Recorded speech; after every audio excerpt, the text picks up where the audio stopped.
है, इतनी सारी चीज़ें हमने पढ़नी है, क्या-क्या पढ़ना है, हमने पढ़ना है सिस्ट क्या होती है, हमने पढ़ना है साइनस क्या होता है, और हमने पढ़ना है फिस्टुला क्या होता है, और वुंड्स क्या होते हैं, ठीक है? यहाँ पर ही अगर आप मुझे थोड़ी-सी डेफिनेशन बता दें, सिस्ट क्या होगा? वाटर वाली सिस्ट भी हो सकती है, चॉकलेट सिस्ट भी हो सकती है, ब्लड हो सकता है, फ्लूइड हो सकता है, राइट? वो हमारे पास क्या करेगी? सिस्ट। सिस्ट क्या है बेसिकली कि अपना ही उसका जो है ना वो होता है कि वो अपनी इंडिपेंडेंट होती है, कहीं पर भी बन सकती है और एक कैविटी बनाती है, अपना रास्ता खुद बनाती है, अपनी जगह खुद बनाती है और वहां पर बैठ जाती है। That will be known as cyst, ठीक है? अब साइनस क्या है? साइनस क्या है? कोई रास्ता, कोई सुराख, लेकिन ये है कि ये वन वे है। ये आपने याद रखना है, साइनस और फिस्टुला में डिफरेंस बहुत इंपॉर्टेंट है, आपसे वाइवा में भी पूछते हैं बहुत ज़्यादा कि साइनस और फिस्टुला में क्या फ़र्क है? तो आपने आसान लफ्ज़ों में याद रखना है कि साइनस क्या है? वन वे, और फिस्टुला क्या है? टू वे, ठीक है? इस तरह याद रखोगे तो ज़्यादा आसान हो जाएगा कि ये हमारे पास क्या आता है? वन वे, और ये हमारे पास क्या आता है? Two way. समझ आ गई है? अच्छा, अब ये वन वे और टू वे किस तरह होगा? इसकी सिर्फ एक तरफ से ओपनिंग है, दूसरी तरफ से ये ओपन नहीं है, लेकिन ये क्या करता है? रास्ता बना देता है, 2 जगहों पे 2 जगहों पे होल्स बना देता है, ठीक है? That will be known as fistula. अभी तक आपने सिर्फ इतना याद रखना है, ठीक है?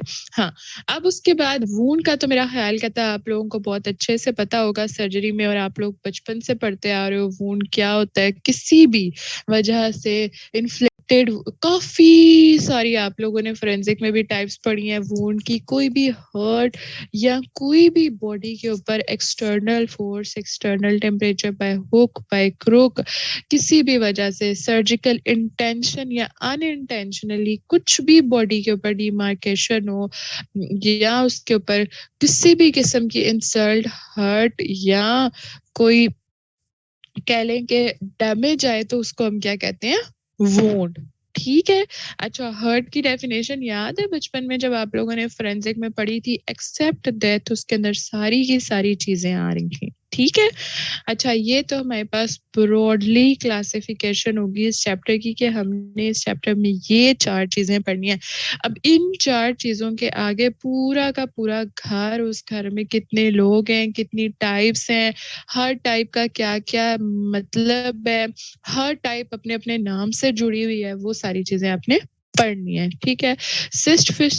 साइनस और फिस्टुला आपका वाइवा का भी क्वेश्चन है कि आप डिफरेंशिएट कैसे करोगे उसको? अगर किसी को नहीं समझ आई, मैंने बार-बार आगे बताना है, तो आपको याद हो जाएगा। बॉयज़ मेरा ख़्याल कहता है आज बॉयज़ नहीं आए, क्या बात है? अब तो नमाज़ का भी टाइम नहीं है। अच्छा, बहुत कम लोग आए हैं, लेकिन चलें आपकी मर्ज़ी है। मैं कोशिश कर रही हूँ कि अगर कल क्या कहते हैं उसको क्या कहते हैं उसको, अगर फ्री हो जाता है ना दिन, तो फिर इंशाल्लाह हम कल और परसों 3 दिन में जो है अपने लेक्चर्स वाइंड अप कर लेंगे, ठीक है? अभी कन्फर्म नहीं है, कुछ मैंने कहा हुआ है, देखें अब, ठीक है? अच्छा, तो फिर इस तरह ये होगा कि आप लोगों को भी सेंड अप्स का जो है ना वो अच्छे से टाइम मिल जाएगा, और उसके बाद 2 या 3 जितनी भी तुम लोग छुट्टियाँ कहोगे वो करके एक टेस्ट रख लेंगे, ठीक है? जो देना चाहेगा वो दे ले। अच्छा, अब उसके बाद हमारे पास क्या है नेक्स्ट? सिस्ट क्या होती है आप लोगों को मैं ऑलरेडी बता चुकी हूँ। एक कैविटी बनती है, उस कैविटी के अंदर फ्लूइड फिल्ड सैक या कैविटी, जिसके इर्द-गिर्द एपिथेलियम या एंडोथेलियम से वो कवर होती है, उसे हम क्या कहते हैं? सिस्ट। कहीं भी किसी भी जगह पर बन सकती है, यानी आप ये समझ लें कि एबनॉर्मल ग्रोथ है। अब काफ़ी सारी सिस्ट्स होती हैं, कुछ सिस्ट तंग नहीं करती, कुछ सिस्ट जो है वो तंग करती हैं, कुछ पेनफुल होती हैं। मुझे आपने सोचकर बताना है कि अभी आपने ट्रू और फॉल्स की तरफ नहीं जाना, आपने ये देखना है कि अगर सिस्ट मैं ये कह रही हूँ कि तंग कर रही है, तो क्या आपके माइंड में आएगा?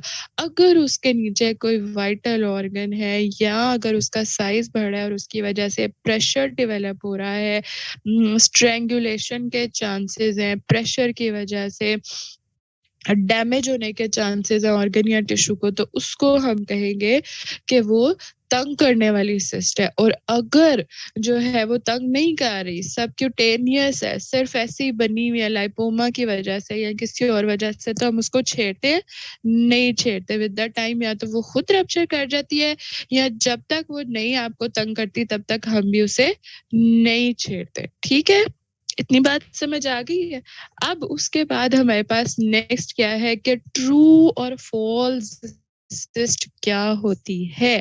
ट्रू सिस्ट का क्या मतलब है, जिसके अंदर तीनों फीचर्स हो, एक तो कैविटी हो, दूसरा ये कि एंडोथीलियम या एपिथीलियम को सराउंड किया हुआ हो, और तीसरा ये कि फ्लूइड फिल्ड, या फिर उसके अंदर जो है वो जो भी उसका कंटेंट है, जरूरी नहीं है कि फ्लूइड ब्लड भी हो सकता है, फ्लूइड जो है वो वाटर भी हो सकता है, और उसके अलावा फ्लूइड के अंदर कोई डिस्चार्ज भी हो सकता है। ठीक है, अच्छा, अब फॉल्स सिस्ट या सूडो सिस्ट किसे कहते हैं? ऐसी सिस्ट जो देखने में सिस्ट लग रही है लेकिन उसके ये ट्रू एपिथेलियम नहीं है, that will be known as false या सूडोसिस्ट। अब ये किन किन वजूहात में हमें लग सकता है कि ये सूडोसिस्ट है या फॉल्स सिस्ट? कब कब हमें पता चल सकता है? अगर कोई ट्यूमर या पेंक्रियाटिक सूडोसिस्ट, ये दो एग्जांपल्स इसमें लिखी हुई हैं। मैं आपको सिस्ट का दिखाती हूँ, ये देखो, ये हमारे पास सिस्ट आती है, मैंने ये देखो, ये देखो, ये हमारे पास है कि ये देखो, इस तरह से सिस्ट बनी होती है। स्वेलिंग या सिस्ट क्या करती है, एपिडर्मिस को सराउंड करती है, और ये देखो इसकी अपनी एपिडर्मिस या एंडोथीलियम होती है और वो सराउंड कर रही होती है। ठीक है, अच्छा, एक और हमारे पास है, ये देखो, ये क्या है, ये कौन सी सिस्ट है, ये देखो क्लियर, ये वाटरी सिस्ट होगी।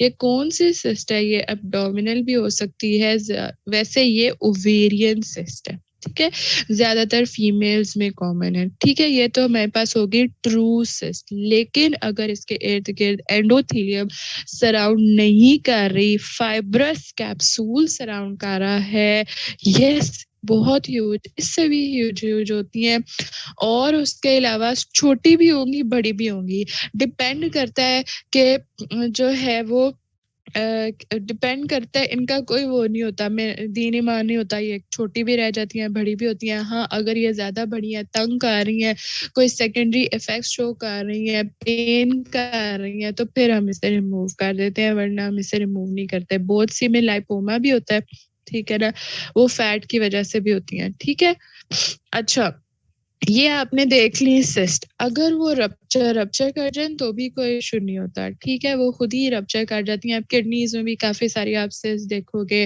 वाटर वाली, तो वो रप्चर कर दे तो ज्यादा अच्छी बात होती है। कुछ पानी पीने से, या जब किडनीज के अंदर ज्यादातर सिस्ट काफी लोगों में कॉमन होती है, तो उनको हम यही कहते हैं कि पानी ज्यादा से ज्यादा पिए, पानी की थैली बनी हुई है, वो खुद ही फट जाएगी, ज्यादा अच्छी बात होती है। ठीक है, अच्छा, लेकिन अगर वो नहीं करती तो फिर हम क्या करते हैं उसको, अगर चांसेस हैं कि वो नीचे प्रेशर दे, स्ट्रैंगुलेट करे या डैमेज करे, तो फिर हम उसे रिमूव कर देते हैं। तो क्या अब हमें फॉल्स और ट्रू सिस्ट की समझ आ गई है? अरसलान भट्टी, आज इतने दिनों बाद खैरियत तो है? अच्छा, अब उसके बाद इसकी क्लासिफिकेशन है जी। जस्ट आपने क्लासिफिकेशन के नेम्स याद रखने हैं। कंजेनिटल हो सकती है, कंजेनिटल में हमारे पास क्या क्या आएगा, थायरोग्लोसल सिस्ट, ब्रेंकियल सिस्ट और यूरेकल सिस्ट। ठीक है, फिर उसके अलावा एक डर्मोइड और एपिडर्मोइड सिस्ट। ठीक है, पॉलीसिस्टिक किडनीज के अंदर भी जो है फेलियर ऑफ कनेक्शन अगर हो, उसके अंदर भी सिस्ट बनती हैं। और इसके अलावा हेमाटोमास, जिसे सिस्टिक हाइग्रोमास कहते हैं। सिस्टिक हाइग्रोमास सुना सुना लग रहा है, ये कहाँ पढ़ा हुआ था सिस्टिक हाइग्रोमास? मेरा ख्याल कहता है हमने कहीं पे पढ़ा है, ये कोई बताएगा? और इसके अलावा हमारे पास और इसके अलावा हमारे पास क्या है, एक्वायर्ड। ठीक है, एक हमारे पास होंगे कंजेनिटल और एक हमारे पास होंगे एक्वायर्ड। ठीक है, अब मैंने आप लोगों से पहले मुझे इसका बताया ना, सिस्टिक हाइग्रोमास, किसी को भी नहीं पता सिस्टिक हाइग्रोमास हमने कहाँ पढ़ा है?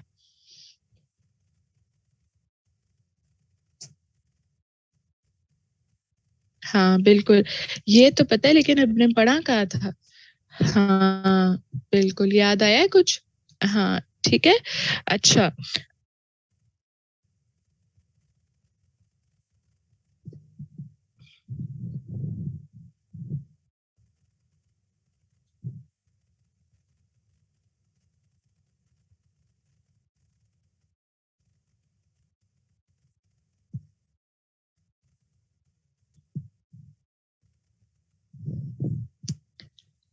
ठीक है। अब कंजेनिटल के भी आपने सिर्फ नाम याद रखने हैं ये सारे, ठीक है? उसके बाद हमारे पास एक्वायर्ड, एक्वायर्ड में क्या-क्या आ सकती है? डर्मोइड सिस्ट आ सकती है, हाइडेटेड सिस्ट आ सकती है और उसके अलावा mucus retention cyst of mouth, ठीक है? ये उसके सोर्सेज़ लिखे हुए हैं और नीचे सिस्ट के नेम लिखे हैं, ठीक है? ये सिर्फ आपने इनके नाम, इनकी क्लासिफिकेशंस याद रखनी है और उसके अलावा यूट्राइन लियोमायोमास जिसे डीजेनरेटिव सिस्ट भी कहते हैं, ठीक है? ये जो मैंने आपको ऊपर दिखाई हैं, ये लियोमायोमास में ही आती हैं, ठीक है? ये ओवेरियन सिस्ट थी या यूट्रस के साथ ओवरीज के साथ जो ऐसे इंक्लाइन की होती हैं, सराउंड की होती हैं और वो फिर क्या कराती हैं, एमेनोरिया कराती हैं, डिस्मेनोरिया कराती हैं, पेन कराती हैं, तो फिर हम उसे रिमूव कर देते हैं। अब कॉम्प्लिकेशंस क्या-क्या हो सकती हैं, वही जो हम ऑलरेडी डिस्कस कर चुके हैं कि जब वो तंग करेगी, जब वो जो है वो डर है कि उसकी वजह से क्या हो जाए, टॉर्शन हो जाए, टॉर्शन की वजह से बिल्कुल हैमरेज हो जाए, इन्फेक्शन होने के चांसेस है, टॉर्शन स्ट्रैंगुलेट कर जाए। अब स्ट्रैंगुलेट करेगी तो क्या हो सकता है? वो तो स्ट्रैंगुलेट कर गई, लेकिन उससे क्या हो सकता है? ब्लड सप्लाई कॉम्प्रोमाइज़ हो सकती है जहाँ से वो ब्लड सप्लाई ले रही है। ठीक है, ज़ाहिर है ब्लड सप्लाई के साथ ये ना ये पीछे आपने देखा नहीं है, ये देखो किस तरह इसकी ब्लड सप्लाई सराउंडेड है। तो अगर यहाँ पर टॉर्शन हो जाएगी बिल्कुल शाबाश, ठीक है? नेक्रोसिस हो सकती है, इस्कीमिया हो सकता है, ठीक है? और उसके अलावा ऑब्स्ट्रक्शन के चांसेस हैं और कैल्सिफिकेशन के चांसेस हैं। ये हमारे पास क्या हो सकती हैं इसकी कॉम्प्लिकेशंस। फिर आगे उसने लिखा हुआ है कि ट्रीटमेंट डिपेंड करती है अपॉन द साइट, साइज़ और सिम्पटम्स। अगर एसिम्प्टोमेटिक है तो उसको नहीं छेड़ना, लेकिन अगर सिम्प्टोमेटिक सिम्पटम्स दे रही है या उस कुछ तंग कर रही है तो फिर आपने उसे वेट नहीं करना, रिमूव कर देना है। अगर मैं ये कहती हूँ कि इन्फेक्शन हो गया वहाँ पर और जो है उसकी वजह से उसे फीवर के सिम्पटम्स आ रहे हैं, इन्फ्लेमेटरी मार्कर्स के सिम्पटम्स आ रहे हैं, तो क्या इसके अंदर हम उसे रिमूव करेंगे या नहीं करेंगे? अगर उसको जो है वो इन्फेक्टेड हो गई है सिस्ट, तो उसमें हम उसको रिमूव करेंगे या नहीं करेंगे? सोच कर बताएँ। रिमूव तो करेंगे लेकिन साथ एंटीबायोटिक कवर भी देंगे, ठीक है? अच्छा, अब हमारे पास नेक्स्ट है जी डर्मोइड सिस्ट क्या होता है? डर्मोइड सिस्ट ये जो पीछे आप लोग परेशान हो रहे थे ना कि ये जो मैंने आप लोगों को बताई नहीं है सारी सिस्ट की टाइप्स, इसीलिए नहीं बताई क्योंकि आगे सारी डिटेल में लिखी हुई हैं।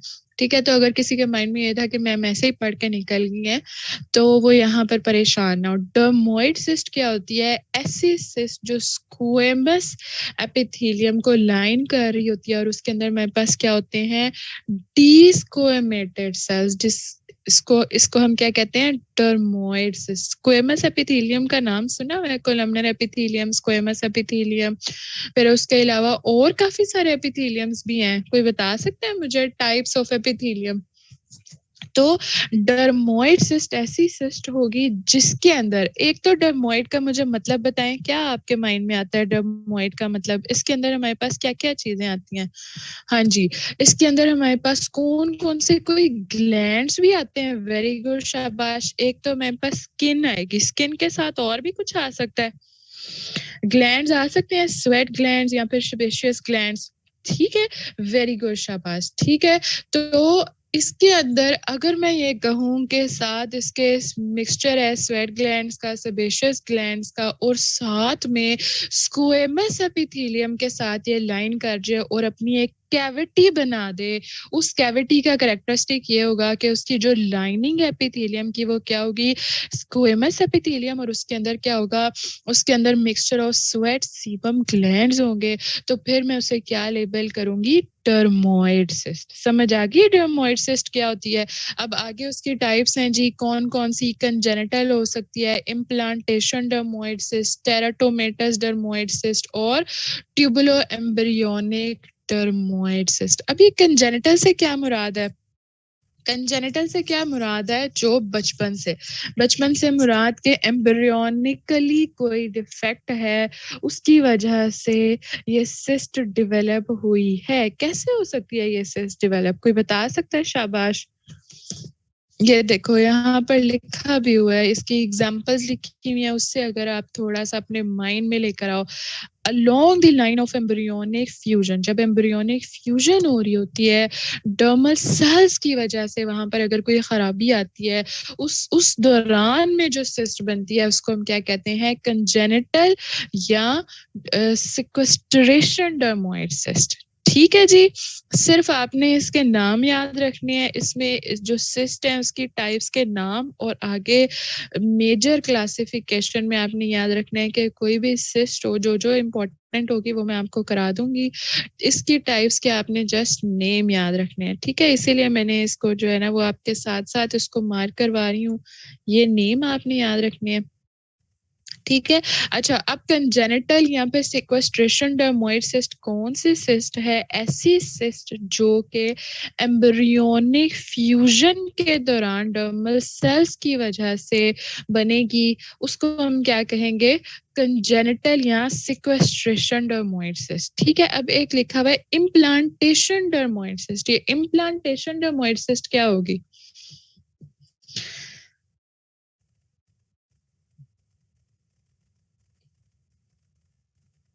शाबाश।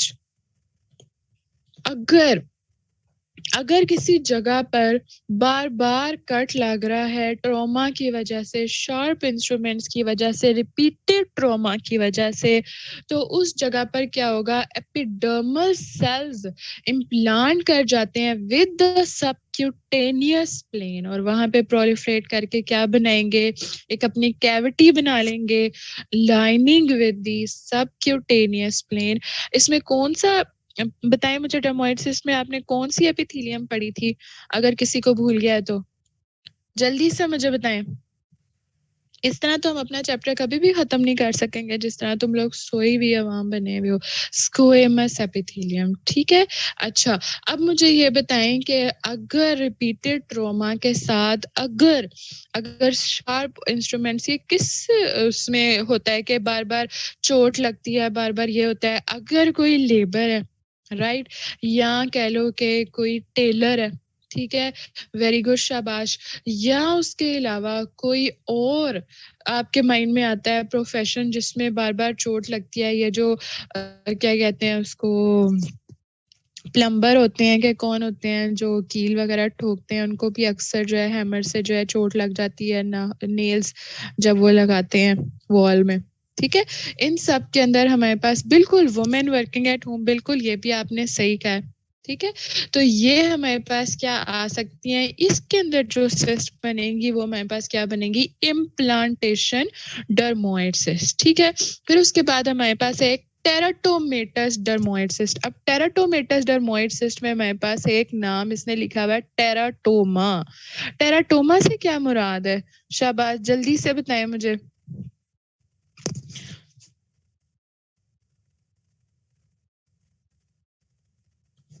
टेराटोमेटस डर्मोइड सिस्ट के अंदर एक बच्ची ने यहाँ पर मुझे, यस, वेरी गुड, शाबाश, जिसके अंदर तीनों जर्म लेयर्स इन्वॉल्व होंगी, ठीक है?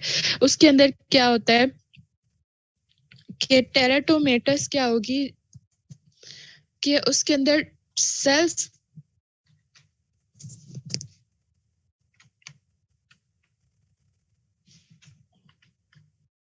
अभी तुम लोगों का जो है ना वो खत्म होने वाला था, क्या कहते हैं उसको, लैपटॉप, खैर, हाँ बिल्कुल। टेराटोमेटस डर्मोइड सिस्ट में क्या होगा? तीनों जर्म लेयर्स इन्वॉल्व होंगी, टूटिपोटेंट स्टेम सेल से अराइज करेगी ये सिस्ट, और तीनों लेयर्स इन्वॉल्व करेगी, तीनों एलिमेंट्स इन्वॉल्व करेंगी, और उसके आगे ये एग्जांपल है कि क्या क्या इन्वॉल्व कर सकता है उसके अंदर? हेयर, कार्टिलेज, बोन और स्क्वेमस सेल्स, तीनों। अब इन तीनों जर्म सेल्स की वजह से अगर कोई सिस्ट बनेगा, कैविटी बनेगी सराउंडिंग विद एपिथेलियम, तो हम उसे क्या कहेंगे? टेराटोमेटस डर्मोइड सिस्ट, ठीक है? फिर उसके बाद एक है जी ट्यूबुलो एम्ब्रियोनिक डर्मोइड सिस्ट। ये किस वजह से बनती है? ट्यूबुलो एम्ब्रियोनिक का क्या मतलब मतलब है ectodermal tubes during the embryonic period, उसकी वजह से सिस्ट बनेगी, तो हम उसे क्या कहते हैं, ट्यूबुलो एम्ब्रियोनिक। और उसकी एग्जांपल में हमारे पास क्या आएगा, थायरोग्लोसल सिस्ट। सिस्ट की जो ट्रीटमेंट है वो बहुत आसान है, जब तक तंग नहीं कर रही उसको नहीं छेड़ना, जब तंग करनी शुरू कर दे तो उसको एक्सरसाइज कर देना है, उसको निकाल देना है। ठीक है जी। अच्छा, इस इन तीनों डर्मोइड सिस्ट, इन सब डर्मोइड सिस्ट की ट्रीटमेंट है excision of the cyst including its entire wall. ठीक है, ये आपने साथ लाजमी लिखना है कि जो उसकी एंटायर वॉल है उसको भी आपने साथ एक्सरसाइज करना है। ठीक है, फिर उसके बाद नेक्स्ट है हमारे पास सेबेशियस सिस्ट। ये सेबेशियस सिस्ट से क्या मुराद लेते हैं आप, सेबेशियस से क्या मुराद है, शाबाश, सेबेशियस ग्लैंड्स आएंगे इसके अंदर, उसकी वजह से जो सिस्ट बनेगी वो हमारे पास कौन सी सिस्ट होगी, सेबेशियस सिस्ट। अब ये सेबेशियस ग्लैंड्स कहाँ कहाँ पर मौजूद होते हैं, वेरी गुड, शाबाश, स्वेट ग्लैंड्स या सेबेशियस ग्लैंड्स कहाँ कहाँ पर मौजूद होंगे, just below the level of the skin. ठीक है जी, तो ये आसान है, मुश्किल तो नहीं है। अच्छा, अब इसके आगे एपिडर्मोइड सिस्ट, इसके और भी काफी सारे नाम है, एपिडर्मल सिस्ट या एपिडर्मल इंक्लूजन सिस्ट, ये इतने सारे नाम इसने लिखे हुए हैं, सब में एपिडर्मस इन्वॉल्व है, डर्मिस और नीचे वाली लेयर्स इन्वॉल्व नहीं है। ऐसा क्यों है, और सेबेशियस सिस्ट को हम ये सिस्ट क्यों कहते हैं, क्योंकि जो बाहर वाली लेयर है, जो सबसे ऊपर वाली लेयर है वो एपिडर्मिस है और ये जस्ट बिलो द स्किन होती है, इस वजह से हम ये है इसको ये सारे नाम दे रहे हैं। ठीक है, ये समझ आ गई है कि ये सारे नाम इससे क्यों दे रहे हैं। ठीक है, अब ये क्यों डेवलप होती है जी, अगर कोई ऑब्स्ट्रक्शन हो जाए ग्लैंड्स की, और क्या हो जाए, ऑब्स्ट्रक्शन होगी तो वहां पे एक्यूमुलेट करना शुरू कर जाएगा, वहां पे फ्लूइड एक्यूमुलेट करना शुरू कर जाएगा और आहिस्ता आहिस्ता वो क्या करेगा, कैविटी बनानी शुरू कर देगा और उसकी वजह से वहां पर क्या बन जाएगी, सिस्ट, तो that is known as sebaceous cyst. ठीक है जी। अच्छा, अब ये सेबेशियस सिस्ट की आगे जो है ना वो टाइप्स भी हैं, अभी यहाँ पे नहीं लिखी, उसने आगे लिखी हुई है। चलें, इसके अंदर सिर्फ यही लिखा हुआ है कि वो हेरी भी हो सकती है। हेरी क्यों हो सकती है, कोई बता सकता है, स्वेट ग्लैंड्स के साथ हेयर्स कहाँ से आ गए, अगर कोई ऐसा एरिया है जहां पर हेयर्स इन्वॉल्व हैं तो क्या उसको भी वो अपने लपेटे में ले लेगी, ऐसा ही है, तो फिर हम उसे क्या कह सकते हैं, हेयरी स्किन के ऊपर अगर वो बनेगी तो फिर हम उसे क्या कह सकते हैं, बिल्कुल हेयर फॉलिकल्स भी साथ उसके इन्वॉल्व हो जाएंगे और उस सिस्ट के अंदर जो है फिर साथ में हेयर्स भी इन्वॉल्व हो जाते हैं। ठीक है, और ऐसे सिस्ट जिसके अंदर हेयर्स इन्वॉल्व नहीं होते, just sebaceous gland sebum involve होगा, उसे हम कहेंगे नॉन हेयरी। ठीक है, इतनी बात समझ आ गई है। अच्छा, अब क्लिनिकल फीचर्स इसके क्या है जी, के skin colour, dermal nodule, swelling with clinically visible punctum, एक छोटा सा सुराख ऊपर नजर आता है, एक छोटी सी ऊपर जो है ना वो ऐसे उसके ऊपर एक छोटा सा होगा, ओपनिंग होगी, या फिर उसके ऊपर एक मार्क होगा और उसके साथ स्वेलिंग होगी और ऐसे लगेगा जैसे जस्ट बिलो द स्किन है, स्किन के साथ बिल्कुल जुड़ा हुआ, उभरा हुआ होगा। ठीक है ना, और उसके अलावा सिस्ट की खासियत ये होती है, मोबाइल और इमोबाइल के भी हम देखते हैं फिक्स्ड है या नहीं, अगर हम उसे मूव करते हैं और मूव करने के साथ पेशेंट को अगर पेन होता है या नहीं होता, टेंडरनेस वगैरह और उसका टेम्परेचर, वो सारी तो आगे की बात है, लेकिन ये जो सेबेशियस सिस्ट है इसमें क्या होगा, एक तो वो मोबाइल है, मोबाइल का क्या मतलब, अगर हम उसे मूव करते हैं विद जिधर भी उसको मूव करेंगे वो साथ मूव करेगी। ठीक हो गया, और इसके अलावा the cyst can be moulded into different shape which is sine of moulding, यानी अगर हम उसको दबा रहे हैं वो दब जाएगी, अगर उसे हम मूव करके यहाँ पे लेके जा रहे हैं वो मूव करके यहाँ पे आ जाएगी, अगर उसे मूव करके दूसरी तरफ लेके जा रहे हैं तो वो मूव करके दूसरी तरफ आ जाएगी। ठीक है, और काफी सारे केसेस में क्या होता है, जब तक अगर वो इन्फेक्ट नहीं करती या नहीं करती तो वो पेनफुल नहीं होती। ठीक है, अच्छा, ये समझ आ गई है। चलें आगे, जहां जिसको ना समझ आए वो रोक ले। ठीक है, अब उसके डायग्नोसिस ज्यादातर किस तरह से करेंगे, क्लिनिकल एग्जामिनेशन पे करेंगे, मोल्डिंग साइन देखेंगे और उसके अलावा क्या कर सकते हैं, देख सकते हैं कि जस्ट बिलो द लेवल है, लेवल क्या है उसका, ठीक है।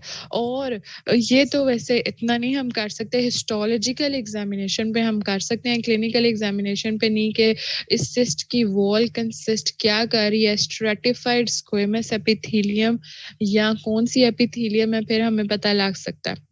ठीक है। अच्छा, अब इसकी हमारे पास कॉम्प्लिकेशंस क्या हो सकती हैं? वही कॉम्प्लिकेशंस, अगर किसी को खुदा ना खासा कॉम्प्लिकेशंस नहीं भी आ रही ना, तो वो बगैर देखे कॉमन कॉम्प्लिकेशंस जो हमने पीछे सिस्ट की पढ़ी हैं, अगर वो भी लिखते तो इनफ है, और आप देखोगे वही हैं। इन्फेक्शन भी पीछे पढ़ा है, कैल्सिफिकेशन भी पीछे हमने पढ़ी है, और इसके अलावा हमने पढ़ा था पीछे टॉर्शन पढ़ी थी, राइट। और इसके अलावा इन्फेक्शन की वजह से अगर जो है वो इन्फेक्ट कर जाए, फट जाए, रप्चर कर जाए, ठीक है, ऑब्स्ट्रक्शन हो जाए, ये भी हमने पीछे पढ़ा था, बस उसको थोड़ा सा उसने डिफाइन करके थोड़ा सा स्पेसिफाई करके लिख दिया है, कॉक्स स्पेक्युलर ट्यूमर। अगर वो इन्फेक्ट कर जाए, ओपन हो जाए, जो उसकी ओपनिंग थी, जो उसका यहाँ पे एक छोटा सा बना हुआ था, उसकी ओपनिंग बनी हुई थी, अगर वहां से वो ओपन कर जाए, ग्रेन्यूलेटिंग और एडिमेटस फॉर्म जो है वो अपनी क्रिएट कर ले, तो फिर हम उसे क्या कहते हैं, कॉक्स स्पेक्युलर ट्यूमर। और ये हमारे पास क्या आती है कॉम्प्लिकेशन में, इसके अंदर भी फिर क्या होगी, इमरजेंसी होगी, और हमने क्या कर देना है, उसको एक्साइज कर देना है। फिर एक इसमें लिखा हुआ है सेबेशियस हॉर्न। ये सेबेशियस हॉर्न क्या है? अगर if the sebum in the sebaceous cyst exudes slowly from large central punctum, it may dry and harden into the conical spike which is called sebaceous horn. कोई बता सकता है मैंने क्या पढ़ा है? उसको डिफाइन कर सकता है? हम बहुत स्लो जा रहे हैं यार वैसे। अच्छा, ये मैंने आपको बताया, मैंने शायद पीछे ऐड की हूँ डायग्राम, नहीं मैंने नहीं किया ऐड, चलो ठीक है। अच्छा, ये जो मैं आपको बता रही थी कि इस तरह की सिस्ट होगी और उसके ऊपर एक छोटी सी सेंट्रल ओपनिंग होगी, अगर इस ओपनिंग से क्या हो, सेंट्रल पंक्टम से एक्सक्यूड निकलता शुरू हो जाए, सिस्ट से सीबम निकलना शुरू हो जाए, तो क्या वो ड्राई हो जाएगी? बिल्कुल। अगर फ्लूइड बाहर निकलना शुरू हो जाए तो क्या होगी, conical shape, horn like shape create कर लेगी। तो ये हमारे पास क्या आती है, उसकी कॉम्प्लिकेशन। आसान है, मुश्किल तो नहीं है, समझ आ गई है? ठीक है। और इसके अलावा वैसे तो इतना नहीं करता, बहुत रेयर सिस्ट जो हैं वो कॉम्प्लिकेट करती हैं और ट्यूमर की फॉर्म में जाती हैं। तो यही लिखा हुआ है कि rarely it may result into the formation of basal cell carcinoma. ठीक है। अब इसकी ट्रीटमेंट हम किस तरह से करेंगे? अगर तो ये स्मॉल है तो स्किन के साथ हम उसे एक्सरसाइज कर देते हैं, अगर लार्ज है तो पहले उसकी इंसिजन करेंगे, ड्रेनेज करेंगे, और फिर उसके बाद जो है उसको एक्सरसाइज करेंगे। इंसिजन ड्रेनेज के बाद एक्सरसाइज क्यों करेंगे अगर लार्ज है तो? मैंने अभी पीछे आपको बताया भी है, अगर आपने ध्यान से सुना हो, इसकी ब्लड सप्लाई जो होती है वो साथ होती है, टॉर्शन के चांसेस होते हैं, इस्कीमिया के चांसेस होते हैं, उसकी वजह से पहले हम उसका साइज स्मॉल करते हैं, इंसिजन करते हैं, एस्पायरेट करते हैं, और फिर उसके बाद लाइगेट करके जहाँ से उसकी ब्लड सप्लाई उसको मिल रही होती है, उसके बाद फिर उसे एक्सरसाइज करते हैं। ठीक है। अच्छा, फिर उसके बाद ये डिफरेंसेस हैं जी, डर्मोइड और सेबेशियस सिस्ट के कर लो के डिफरेंसेस। आसान ही है, मुश्किल तो नहीं है। अगर ये डिफरेंसेस कर लिए तो आपका सारा का सारा पीछे समराइज हो जाएगा। ठीक है, ये मैं लिख रही हूँ। ठीक है जी। अच्छा, उसके बाद हमारे पास है जी एक साइनस। ये साइनस मैंने ऑलरेडी शुरू में बताया था क्या होता है, मुझे तो भूल गया साइनस क्या होता है। एक मैंने इसके लिए लफ्ज इस्तेमाल किया था,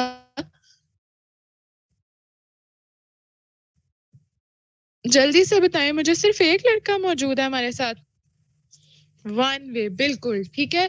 तो साइनस बेसिकली क्या है, ये देखो इस डायग्राम में उसने बड़ा क्लियरली दिखाया हुआ है। ये देखो, ये साइनस ओपनिंग है और ये हमारे पास है फिस्टुला। ठीक है, ये हमारे पास वन वे है और ये हमारे पास टू वे है। ठीक है, यानी कि साइनस को हम क्या कह सकते हैं, a blind track line by the granulation tissue that extends from the epithelial surface to the tissues. ये देखो, ये एपिथेलियल सरफेस से स्टार्ट हुआ और टिश्यू तक गया। ठीक है? आगे इसने अपना कोई रास्ता नहीं बनाया, कोई इसने आगे अपना जो है वो वे अपना नहीं क्रिएट किया, ठीक है? यहाँ तक आके ये स्टॉप कर गया है, ठीक हो गया? ये फिश साइनसेस आम तौर पे बन जाते हैं अक्सर, अगर आप लोग जो है वो कभी अक्सर औकात आप लोगों ने देखा होगा डेली लाइफ में, साइनसेस बन जाते हैं। अच्छा, ठीक है।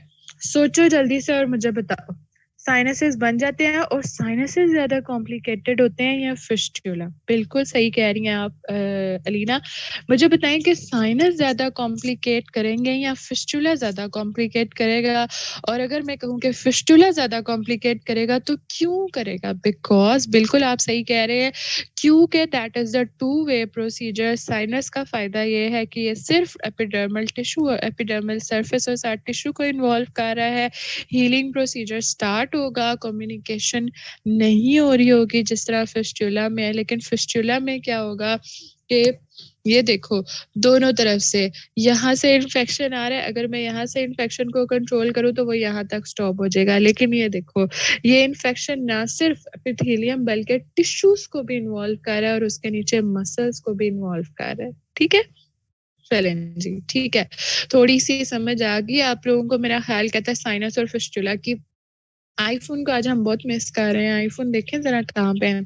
अच्छा, पाइलोनोइडल साइनस हमारे पास एक यहाँ पे इसने लिखा हुआ है, पाइलोनोइडल साइनस बहुत इंटरेस्टिंग भी है और आपके यूनिवर्सिटी क्वेश्चन में भी आता है, एमसीक्यूज़ में, नहीं तो वाइवा में, नहीं तो आपके एससीक्यू में पूछा जाता है कि एक जो है ड्राइवर था और उसको जो है वो क्या कहते हैं उसको, स्वेलिंग बनी या उसको एक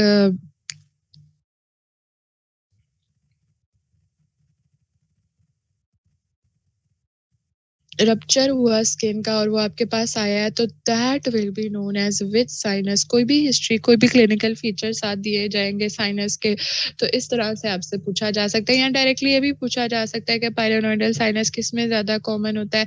अब ये सिर्फ ड्राइवर्स में ही कॉमन होता है ज़्यादा, और भी किसी उसमें हो सकता है जिनका ज़्यादा बैठने का काम है, जिनका ज़्यादा जो है वो कोई कंप्यूटर के सामने बैठने वाला भी काम हो सकता है, कंप्यूटर ऑपरेटर भी हो सकता है, ड्राइवर्स भी हो सकते हैं, लॉन्ग ड्राइव जो करते हैं वो भी हो सकते हैं, बिल्कुल। और बार्बर, वेरी गुड, शाबाश, बार्बर भी हो सकते हैं। ठीक है, ये आपने मुझे बार्बर क्यों कहा, मुझे बताएं?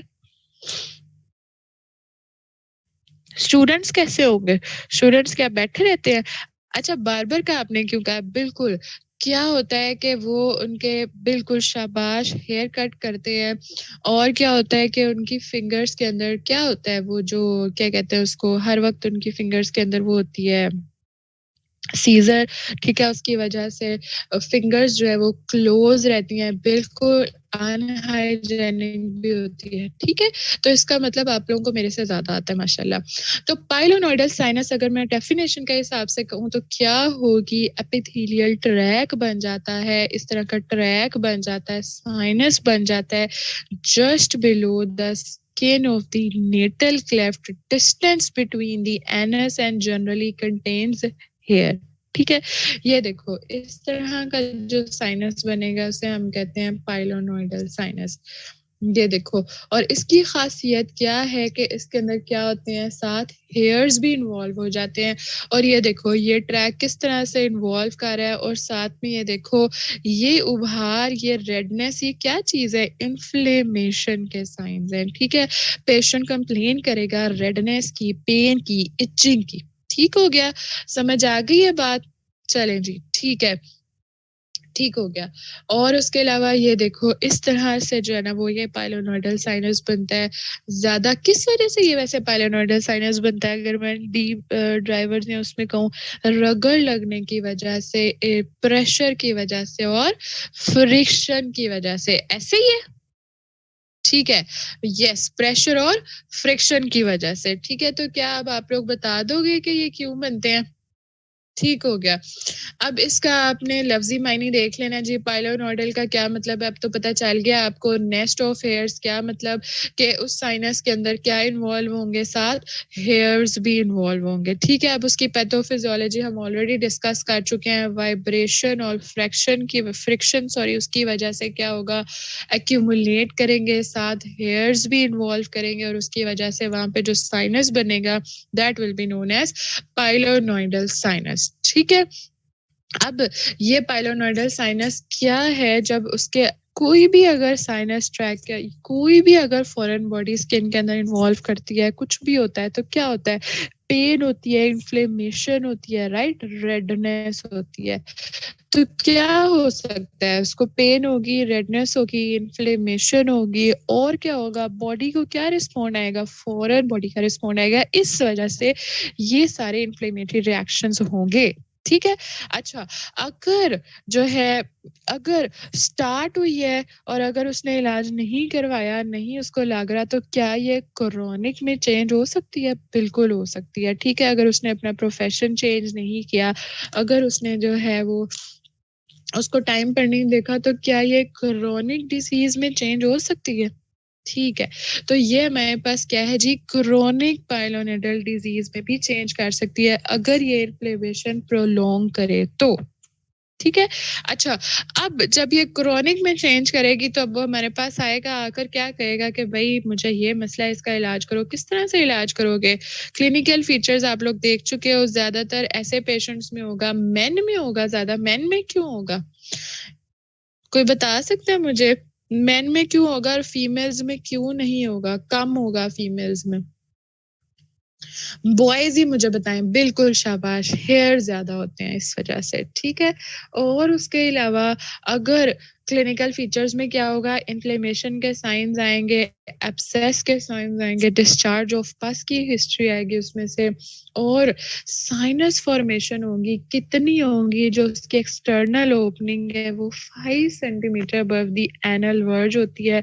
एग्जामिनेशन के ऊपर आप देखते हो तो आपको पता चलता है कि अब भाई इसका काम खराब हो गया, अब हमने इसे ठीक करना है। किस तरह से ठीक कर सकते हैं, उसको क्या कहेंगे? अगर एक्यूट है तो उसको क्या कहेंगे? उसको कहेंगे कि हाइजीन का ख्याल रखे, उसे कहेंगे कि शेव करके रखे, बाल वहां पे ना जो है वो ज्यादा उगने दे, और उसके अलावा उसे क्या कहेंगे, प्रोफेशन अपना चेंज करे, प्रेशर, फ्रिक्शन, हीट से बचाए, ठीक है। और उसके अलावा अगर क्रोनिक पाइलोनेडल डिजीज होगी है तो फिर क्या कर सकते हैं, क्या करेंगे? एक्सीएन तो करेंगे, और इसके अलावा साथ एक्सीएन करेंगे, और क्या करेंगे? शाबाश, किस तरह से एक्सीएन करेंगे ये भी आपने याद रखना है। एक्यूट एब्सेस के अंदर आपने क्या करना है, लॉन्गिट्यूडनल इंसिजन देनी है और ड्रेनेज करनी है, ये आपने याद रखना है एमसीक्यू के लिए। आवाज में शोर है, क्यों भाई आवाज में शोर क्यों है? सबको आवाज में शोर है यार, ऐसा हो नहीं सकता, सबको आवाज में शोर आ रहा है। अच्छा, वैसे मैंने अपना साइलेंट ही किया हुआ है मोबाइल, और मैसेजेस भी नहीं है। सिर्फ आपको आयशा चौधरी आ रहा है, बाकी किसी को भी नहीं आ रहा शोर। सबको आ रहा है? नहीं यार, क्लियर है आवाज, ठीक है। इतनी अच्छी मेरी नई हैंड फ्री है, छोटी सिस्टर से मैंने ली हुई है, उससे डांट खा खा के हैं। अच्छा, पीछे कर लूं माइक, ठीक है। अब ठीक है, चलो जी, ठीक है। अब मैं ये बता रही थी कि अगर एक्यूट एब्सेस है तो उसके अंदर आपने याद रखना है कि लॉन्गिट्यूडनल इंसिजन देंगे, और साथ में आपने क्या देना है, एंटीबायोटिक कवर देना है। और अगर क्रोनिक पाइलॉइड डिजीज है तो उसके अंदर आपने क्या करनी है, जो पूरा का पूरा ट्रैक है उसको आपने एक्सरसाइज करना है, और साथ में primary closure of the wound. ये दो बातें आपको याद होनी चाहिए, ठीक है। अच्छा, अगर if there is large wound after XCN, then it can be left open to allow healing by secondary intention। ये क्यों लिखा हुआ है कि अगर उसने कहा है कि अगर ये जो ट्रैक है अगर ये छोटा होगा तो हम उसको प्राइमरी क्लोजर ऑफ वुंड से ठीक करेंगे, लेकिन अगर ज्यादा बड़ा होगा तो हम उसे सेकेंडरी इंटेंशन से या सेकेंडरी क्लोजर से ठीक करेंगे। ये क्यों लिखा हुआ है उसके अंदर? बिकॉज अगर वुंड ज्यादा है और अगर हम उसे प्राइमरी क्लोजर से कर सकते हैं, कर देंगे, तो क्या होगा, चांसेस होंगे कि वहां पे इन्फेक्शन हो जाए, चांसेस होंगे कि इन्फेक्शन हो, नेक्रोसिस होनी शुरू हो जाए और वर्सन करनी शुरू कर जाए कंडीशन, ठीक है? ये चीज़ें आपने याद रखनी है। एक्यूट और क्रोनिक के अंदर किस तरह से करोगे पता चल गया? फिर उसके बाद और भी काफ़ी सारे मेथड्स हैं जिससे आप एक्सरसाइज कर सकते हो। ये पाइलोनोइडल साइनस के आपने जस्ट नाम याद रखने हैं, ज़ेड-प्लास्टी, कैरीडैकीस प्रोसीजर, बेस्कॉन टेक्निक, रोम्बॉइड फ्लैप। इतने ज़्यादा कोई इसके अंदर खपने की ज़रूरत नहीं है, ठीक है? वैसे सिस्टमिक सर्जरी के अंदर ये सारे फ्लैप्स और प्रोसीजर्स, प्लास्टीज वगैरह लिखी हुई हैं, ठीक है? अच्छा, अगर किसी ने देखना हो तो वहाँ पर भी ये लिखी हुई है, आप वहाँ से भी देख सकते हो। किसी ने अगर सिस्टमिक सर्जरी पढ़ी हुई है तो उसे पता है कि मैं सही कह रही हूँ, ये सारे प्रोसीजर्स वहाँ डायग्राम के साथ लिखे हुए हैं। पढ़ी है किसी ने सिस्टमिक सर्जरी अभी? अच्छा, ठीक है ना ये सारे प्रोसीजर्स उसके अंदर, ठीक है? तो यहाँ आपने जस्ट उसके नाम याद रखने हैं। ओहो! बच्चों पढ़ लो सिस्टमिक सर्जरी बहुत आपकी सिर्फ़ और सिर्फ़ जनरल सर्जरी में से 10 मेरा ख़्याल है मतलब पेपर जो ज़्यादा आना है ना, वो आना है आपका सिस्टमिक सर्जरी से मेरा ख़्याल है सबसे बड़ा पेपर होता है, वो होता है नहीं बेटा इक्वल पोर्शन नहीं है। मेडिसिन में इक्वल पोर्शन है, आपको अभी तक ये नहीं पता मैंने फर्स्ट डे बताया था, सिस्टमिक सर्जरी के आपके 13 एमसीक्यूज़ होते हैं और 65 एमसीक्यूज़ होते हैं, जबकि जनरल सर्जरी में मेरा ख़्याल कहता है जस्ट 10 आपके एससीक्यूज़ होंगे और 45 एमसीक्यूज़ होंगे, इसी तरह का कुछ है, ठीक है? अभी मुझे याद नहीं है, मैंने उस दिन लिखा हुआ था, अब मुझे भूल गया हुआ है, ठीक है?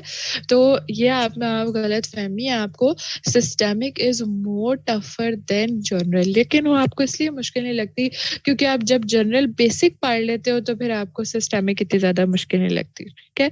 बेटा अब सिस्टमिक का सेशन कर दिया तो फिर तो समझो कि आप प्रो-ऑफ में भी सेशन ही ले रहे होगे और ये आपके साथ भी ज़्यादती है और हमारे साथ भी ज़्यादती है, ठीक है? अच्छा, अब हमारे पास नेक्स्ट क्या है जी फिस्ट्यूला। फिस्ट्यूला क्या होगा? आपके पास ऑलरेडी आपने मुझे बता दिया टू वे प्रोसीजर हो या टू वे कम्युनिकेशन हो, नॉर्मल कम्युनिकेशन हो between the epidermal surface and the tissue, तो हम उसे क्या कहते हैं? फिस्ट्यूला, ठीक है? इसके अंदर ज्यादातर क्या होता है? ग्रेन्युलेशन टिश्यू भी इन्वॉल्व हो जाता है, ठीक है? अब इसके क्या-क्या कॉजेज़ हैं फिस्टुला के? अगर कोई फॉरेन बॉडी इन्वॉल्व हो जाए, आइट्रोजेनिक का क्या मतलब है? नियोप्लास्टिक कॉज़ भी हो सकती है, कोई स्पेसिफिक डिज़ीज़ है, क्रोहन्स डिज़ीज़, ट्यूबरकुलोसिस और उसके अलावा अगर पेरिएनल एब्सेस फॉर्मेशन है, आगे कॉम्प्लिकेट करके फिस्टुला में चेंज हो जाए। आइट्रोजेनिक का मुझे बताएँ शाबाश, आइट्रोजेनिक क्या होगी? आइट्रोजेनिक किसे कहते हैं? फिस्टुला, शाबाश, वेरी गुड। आइट्रोजेनिक एक बच्ची ने मुझे बता दिया, बाकी सब मुझे बताएँ। आइट्रोजेनिक बॉयज़ यार तुम लोग भी सिर्फ 2 बॉयज़ हैं आज हमारे पास और वो भी वेरी गुड शाबाश, जो खुद से क्रिएट की गई हो, जो खुद से इंड्यूस की गई हो, उसे हम क्या कहते हैं? आइट्रोजेनिक, ठीक है? अच्छा, तो ये उसके कॉजेज़ हैं फिस्टुलास के, ठीक है? और पर्सिस्टेंट फिस्टुला क्या होता है? पर्सिस्टेंट फिस्टुला किसे कहेंगे आप? पर्सिस्टेंट से क्या मुराद होगी आपकी? फिस्टुला तो चले आपने मुझे बता दिया है, अब पर्सिस्टेंट फिस्टुला किसे कहेंगे आप? शाबाश।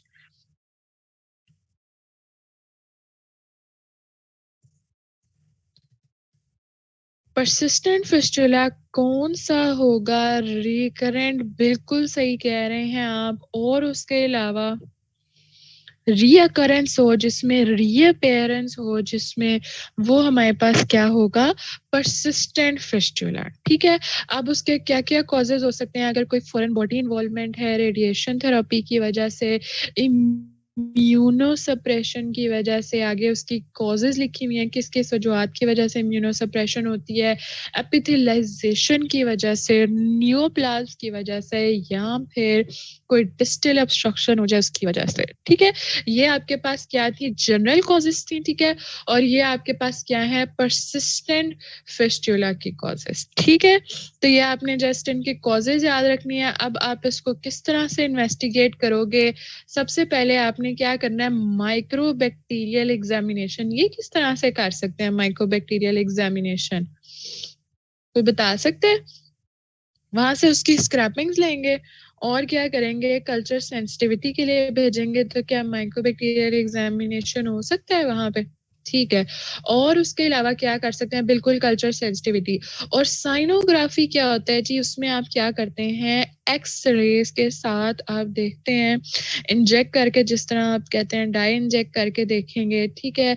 ऑब्स्ट्रक्शन को, फिस्टुला को रूल आउट करेंगे, उसका रास्ता देखेंगे, ठीक है? उससे आपको पता चल जाएगा कि ये फिस्टुला है या साइनस है, ठीक है? और फिस्टुलोग्राम नाम से ज़ाहिर है कि ये भी उसी तरह का है, एक्स-रे उसका साइनोग्राफी के प्रोसीजर की तरह, उसमें भी आप क्या देखोगे, उसका रास्ता देखोगे, ये कहाँ तक जो है उसका सेकंड, फर्स्ट वे तो आपको क्लियरली नज़र आ जाता है ना एक, लेकिन ये कहाँ तक इन्वेट कर रहा है, बिल्कुल। वो भी, इसमें भी आपने क्या करना होता है, डाई या कंट्रास्ट डाल के पैसेज को देखना होता है, उसको हम क्या कहते हैं, फिस्टुलोग्राम। ये दोनों आपके प्रोसीजर्स हैं, साइनोग्राम और फिस्टुलोग्राम। साइनोग्राम स्पेसिफिकली साइनस को इन्वॉल्व करता है और फिस्टुलोग्राम जो है वो फिस्टुला के लिए। फिर उसके अलावा एमआरआई प्रोसीजर है, अगर इनसे नहीं पता चल रहा तो फिर लास्ट पे आप क्या करा सकते हो, एमआरआई भी करा सकते हो, ठीक है? अब ट्रीटमेंट किस तरह से करेंगे, एडिक्वेट ड्रेनेज करेंगे और उसके अलावा जो सेप्टिक मटेरियल है उसे रिमूव करेंगे, एक्सरसाइज करेंगे ट्रैक को कंप्लीटली और scrap the granulation away from the walls. नहीं, इसमें सीटी यूजफुल नहीं है, इसमें एमआरआई है, ठीक है? अच्छा, और उसके बाद क्या करना है, उसको कैविटी को पैक करना है और उसको छोड़ देना है। Allow it to heal by the granulation tissues. Sinus या fistula leading to the cavity should be closed completely और डिस्कनेक्टेड। यहाँ पे क्यों लिखा हुआ है ये कि उसको कंप्लीटली क्लोज करना है या डिस्कनेक्ट करना है, ताकि फिर से वो इन ओपन ना हो जाए और फिर से वो रास्ता ना बन जाए, ठीक है? तो हमने उस रास्ते को बंद करना है और आहिस्ता-आहिस्ता उसे हील करने के लिए छोड़ देना है। ये साइनस और फिस्टुला दोनों की ट्रीटमेंट उसने लिखी हुई है, ठीक है? अब नीचे उसने लिखे हुए हैं जी, difference between the sinus and fistula, ये वही डेफिनेशन उसने लिखी हुई है। पीछे से आप पढ़ के देख लें और उसने उसका डिफरेंस लिख दिया, लेकिन आपने काफ़ी सारे डिफरेंसेस देख लिए हैं। मैंने आपको एक बताया, वन वे है, टू वे है, एक मेरे पास ब्लाइंड ट्रैक है, उसके अंदर सिर्फ एपिथेलियम और एपिथेलियम के नीचे टिश्यूज इन्वॉल्व करते हैं, लेकिन ये टिश्यू के साथ मसल भी इन्वॉल्व करता है और पूरा का पूरा एक ट्रैक बना देता है, उसे हम कहते हैं फिस्टुला। फिस्टुला ज़्यादा कॉम्प्लिकेट करता है एज कम्पेयर टू साइनस, ठीक है? फिर आगे इसमें 2 टाइप्स लिखी हुई हैं, एक एंटेरोक्यूटेनियस फिस्टुला और एक वेसिको वेजाइनल फिस्टुला। कुछ दिन पहले मैंने आपको एंटेरोक्यूटेनियस फिस्टुला पढ़ाया था। मैंने आपको बताया भी था कि एंटेरो क्या होता है और क्यूटेनियस क्या होता है। क्यूटेनियस का क्या मतलब होगा, मैंने ये भी बताया था कि 2 लफ्ज़ों का मजमूआ है। ऐसा ही है। तो एंटेरोक्यूटेनियस क्या होगा कि जिसके अंदर सबक्यूटेनियस टिश्यू और साथ में एंटेरिक सिस्टम। कुछ याद आ रहा है? यस, बिल्कुल, ठीक है। स्किन और उसके अलावा एंटेरिक सिस्टम। एंटेरिक सिस्टम में क्या आ रहा था? वेरी गुड, शाबाश। इंटेस्टाइन ज़्यादा कॉमनली इन्वॉल्व करती है, ठीक है? अच्छा, अब इन दोनों के दरमियान हम फिस्टुला बनाते हैं। ये फिस्टुला, इसमें क्या हो सकता है? ड्यूडेनम, जेजुनम, इलियम, कोलोन या रेक्टम, कहीं से भी अराइज कर सकता है, ठीक है? ये कि कब कब हो सकता है? कॉम्प्लिकेशन भी हो सकती है और उसके अलावा हाइड्रोजेनिक सेल्फ मेड भी हो सकता है और उसके अलावा और क्या हो सकता है? लिखा हुआ है कि in one study about 95% post operative देखा गया, कॉम्प्लिकेशन के तौर पर देखा गया during the surgery, following any type of surgery on GI track, anastomotic leak या बाउल इंजरी। इसके अंदर indeed more than 75% of all ECFs arise as post operative. इसके अंदर उसने ये लिखा हुआ है कि ये ज़्यादातर पोस्ट ऑपरेटिव कॉम्प्लिकेशन में देखा गया है, लेकिन अगर मैं कहूँ पोस्ट ऑपरेटिव के अलावा भी ये कहीं पे देखा गया है, अगर मैं कहूँ ब्लंट ट्रॉमा है तो उसके अंदर भी हो सकता है, बिल्कुल हो सकता है। और अगर रेडिएशन थेरेपी में हो सकता है, कैंसर सेल्स में हो सकता है, आईबीडी में हो सकता है, ठीक है? ये सारे उसमें लिखे हुए हैं, ये सारी आपको कंडीशंस पता होनी चाहिए, ठीक है जी?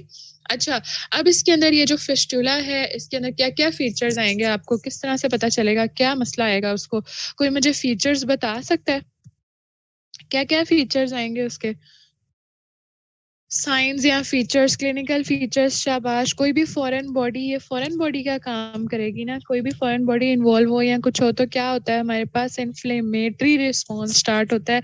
उस इन्फ्लेमेटरी रिस्पॉन्स में हमारे पास सबसे पहले क्या आता है, फीवर आता है, WBC काउंट ज्यादा होंगे, टेंडरनेस होगी, इन्फेक्शन होगा, पेन होगी, ठीक है। ये हमारे पास क्या है, उसके इनिशियल फीचर्स, ठीक है बॉयज एंड गर्ल्स। चलो ठीक है। अब ये आपने सिर्फ इसका ये याद रखना है कॉम्पोजिशन MCQs के हवाले से कि जो है अगर less than 200 ml of fluid per day अगर उसमें से निकल रहा है, फिस्टुला में से ड्रेन हो रहा है, तो हम उसे कहते हैं लो आउटपुट फिस्टुला। और अगर 500 से ज्यादा ड्रेन कर रहा है तो हम उसे कहते हैं हाई आउटपुट फिस्टुला। ये आपने MCQs के लिए याद रखना है, ठीक है। अच्छा, अब ये एंटेरोक्यूटेनियस फिस्टुला क्या होता है, किस तरह से बनता है और इसके क्लिनिकल फीचर्स क्या होते हैं, ये हमने पढ़ लिया। अब इसको आप मैनेज किस तरह से करोगे, किस तरह से उसे मैनेज कर सकते हैं। सबसे पहले तो मुझे ये बताएं, इसके अंदर एक ट्राइएड भी लिखा हुआ है जो एंटेरोक्यूटेनियस फिस्टुला के अंदर इन्वॉल्व होता है। उस ट्राइएड को भी आपने याद रखना है। 3 चीजों से मिलकर ट्राइएड बनता है। ये देखो, एक तो हमारे पास वही सेप्सिस होगा, इन्फेक्शन होगा, ठीक है, और साथ में malnutrition, loss of nutrients to the fistula and electrolyte abnormality. ये 3 जो है वो क्लासिकल ट्रायड या कॉम्प्लिकेशंस हैं जो एंटेरोक्यूटेनियस फिस्टुला में हमें नजर आती हैं, ठीक है। यस, बिल्कुल मिश्रा, आप सही कह रही हैं। और सबसे पहले मुझे ये बताएं कि इसके अंदर इन्वेस्टिगेशंस क्या क्या कराएंगे। सबसे पहले फिस्टुला है तो आपके माइंड में क्या आना चाहिए, फिस्टुलोग्राम करवाएंगे, ठीक है। और उसके अलावा एंटेरिक सिस्टम इन्वॉल्व कर रहा है तो उसके अंदर कोई अल्ट्रासाउंड के साथ हमने एक्सरे के साथ डाई डालने के लिए कहा था, तो हमारे पास क्या आ सकता है, बेरियम स्टडी भी आ सकती है, ठीक है। एक हमारे पास फिस्टुलोग्राम, एक बेरियम स्टडी, फिर उसके अलावा सिटी स्कैन भी करवा सकते हैं विद कंट्रास्ट, ठीक है। तो ये हमारे पास क्या आ जाएंगी, उसकी इन्वेस्टिगेशंस। अब इसकी आपने क्या करनी है आगे, इसकी आपने मैनेजमेंट किस तरह से करनी है। वो जो आपके पास ट्राइएड था, उस ट्राइएड को आपने ठीक करना है। किस तरह से ठीक करोगे, इलेक्ट्रोलाइट इम्बैलेंस हो रहा था उसको ठीक करोगे, सेप्सिस को ठीक करोगे, और उसके अलावा जो मेल न्यूट्रिशन था उसे ठीक करोगे। तो आपके पास क्या आ जाएगी, इसकी मैनेजमेंट। यानी कि क्या करना होता है, आपने इसकी सिम्टोमेटिक मैनेजमेंट करनी है, ठीक है। सर्जरी का प्रोसीजर तो बाद में, लेकिन फर्स्ट अगर क्लासिकल ट्रायड कॉम्प्लिकेट कर जाता है तो फिर उसमें आपने क्या करनी है, ये 3 चीजें जो सिम्टोमेटिक हैं, जो आपके पास फीचर्स आ रहे हैं, जस्ट उनको आपने ट्रीट करना है। सेप्सिस हो रहा था उससे आपने कंट्रोल करना है। मेल न्यूट्रिशन, न्यूट्रिएंट्स जो थे वो लीक कर रहे थे फिस्टुला से, उससे आपने ठीक करना है। फ्लूइड्स मेंटेन करने हैं, इलेक्ट्रोलाइट एबनॉर्मेलिटी, इलेक्ट्रोलाइट इम्बैलेंस हो रहा था उससे आपने ठीक करना है। और एक और चीज इसमें लिखी हुई है, protection of skin from excoriation. इसका क्या मतलब है,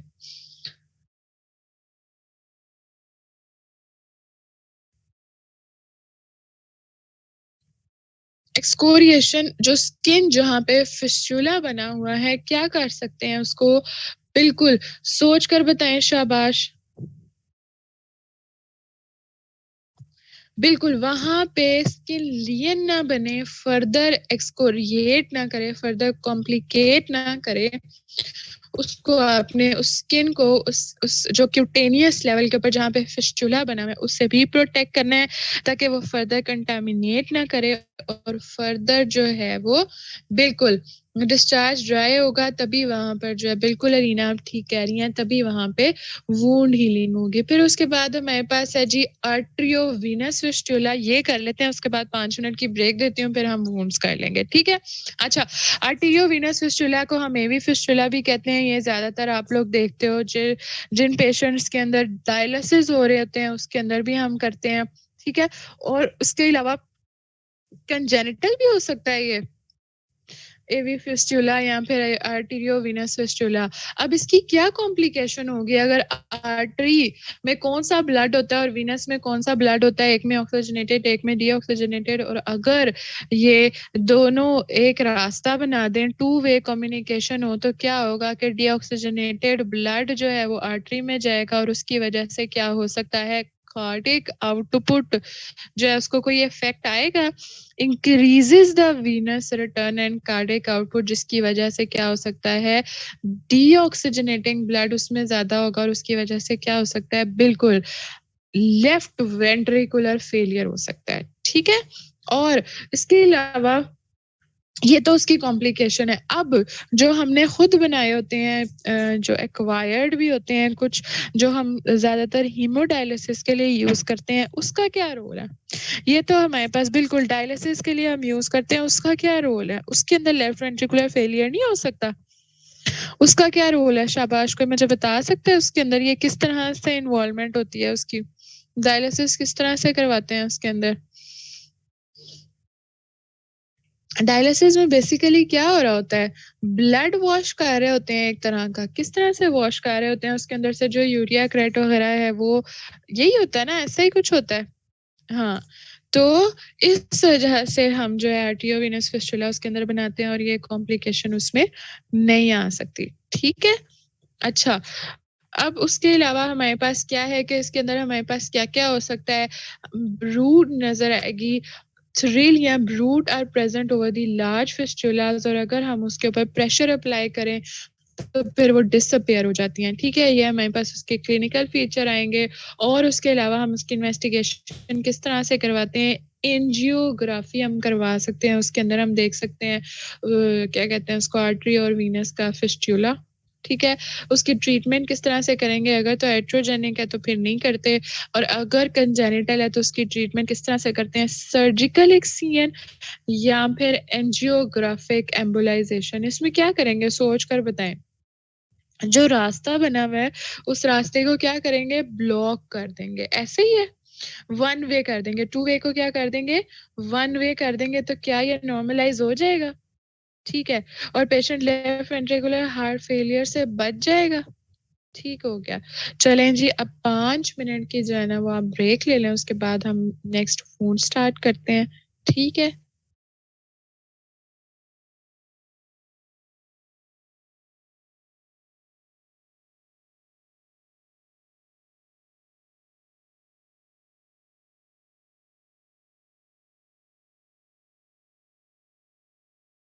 हाँ जी, 10 बजे तक लेक्चर होगा। ठीक है।